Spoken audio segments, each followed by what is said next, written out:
আমরা সকলে মিলে 24-এর অভ্যুত্থানে আমরা সামিল হলাম। আমাদের কত ভাই জীবন দিলেন, কত মানুষ রক্ত ঝরালো, যার মধ্য দিয়ে একটা নতুন বাংলাদেশের স্বপ্ন আমরা দেখেছিলাম। কিন্তু দুর্ভাগ্যের বিষয়, আমরা যখন ঐক্যমত্য কমিশনের আলোচনায় বসি, সেই সময় থেকেই বাংলাদেশ রাষ্ট্রটার কাঙ্ক্ষিত সংস্কারের প্রশ্নে বিএনপি বাদ সাজতে শুরু করে এবং সে সময় থেকেই তারা আসলে সংস্কার বিপরীতে একটা অবস্থান গ্রহণ করতে শুরু করে। তারা মুখে বলছে সংস্কার, কিন্তু তাদের কাজে করবে সংস্কারের পক্ষে তাদের অবস্থান ছিল না। তারা গণভোটে হ্যাঁর পক্ষে অবস্থান নিয়েছে, কিন্তু সত্যিকার অর্থে তারা মন থেকে গণভোটের পক্ষে ছিল না। আমরা দেখলাম সংসদের বক্তৃতায় তারা বলছেন যে গণভোটের 4টা প্রশ্নের 3.5টা তারা মানেন, আধাটা তারা মানেন না।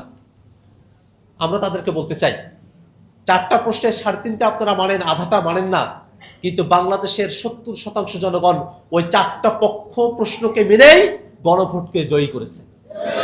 অতএব জনগণের যে রায়, তার বাইরে এসে আপনি আধাটা মানবেন না, সেটা হওয়ার আর কোনো সুযোগ নেই। এবং কোন আধাটা আপনারা মানবেন না, যার মধ্য দিয়ে বাংলাদেশ রাষ্ট্রটার কাঙ্ক্ষিত সংস্কার হবে, সে আধাটা আপনারা মানবেন না। ভোটের পিয়ার অনুযায়ী উচ্চকক্ষ হবে, সেটা আপনারা মানবেন না। জুডিশিয়ারি সেখানে স্বাধীনভাবে কার্যক্রমগুলো পরিচালিত হবে, বিচারপতি যারা নিয়োগ হবে একটা ফেয়ার সিস্টেমের মধ্য দিয়ে বিচারপতি নিয়োগ হবে, সেটা আপনারা মানবেন না। তত্ত্বাবধায়ক সরকারের নতুন একটা ফর্মুলা, যেখানে সরকারি দল বিরোধী দল সকলের একটা অংশগ্রহণ থাকবে সেই নিয়োগের সময়টাতে, সেটা আপনারা মানবেন না।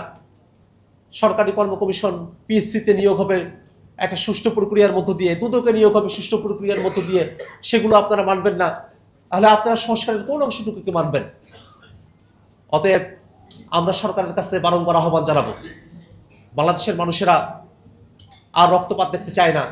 বাংলাদেশের মানুষেরা একটা গণতান্ত্রিক উপায়ের মধ্য দিয়ে রাষ্ট্রটার একটা কাঙ্ক্ষিত সংস্কারের রূপান্তর তারা দেখতে চায়।